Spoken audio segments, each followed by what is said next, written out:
Number एक तो लोगों की परचेजिंग पावर खत्म हो गई, उनकी जो खरीदने की सलाहियत थी, उनकी ताकत थी, वो खत्म हो गई और 58% तक उसमें कमी आई है। नंबर दो, 45% पाकिस्तानी गुर्बत की लकीर से नीचे चले गए और ये आदादोशुमार हुकूमती हैं। अब अगर आप वैसे देखें तो शायद इससे भी ज़्यादा आधे पाकिस्तानी है या इससे ज़्यादा है जो गुर्बत की लकीर से नीचे चले गए, जिन्हें 2 वक्त की रोटी भी नसीब नहीं है।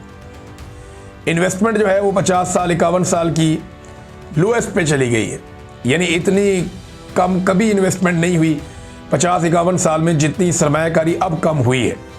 हालांकि इन्होंने SIFC नामी एक सफ़ेद हाथी भी पाल लिया आसिम मुनीर साहब की ख्वाहिश पे, उसमें जर्नैल भी भर्ती कर लिए, लेकिन इसके बावजूद पाकिस्तान में सरमायाकारी नहीं आई।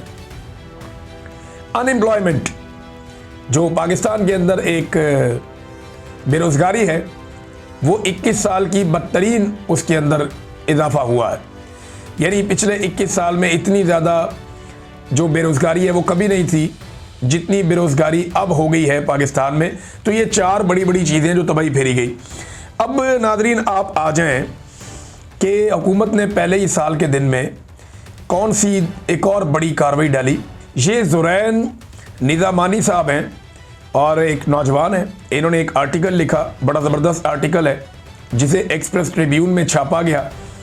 ये आर्टिकल जैसे ही छपा वैसे ही इसे डिलीट करवा दिया गया, यानी अगर आप अभी जाकर देखें एक्सप्रेस ट्रिब्यून ने तो वो आप आर्टिकल ढूंढे आपको आर्टिकल मिलेगा नहीं, लेकिन आर्टिकल तो छप गया था, उसके स्क्रीनशॉट्स अवेलेबल हैं तो आप उसको आप पढ़ सकते हैं, सोशल मीडिया पे आपको मिलेगा।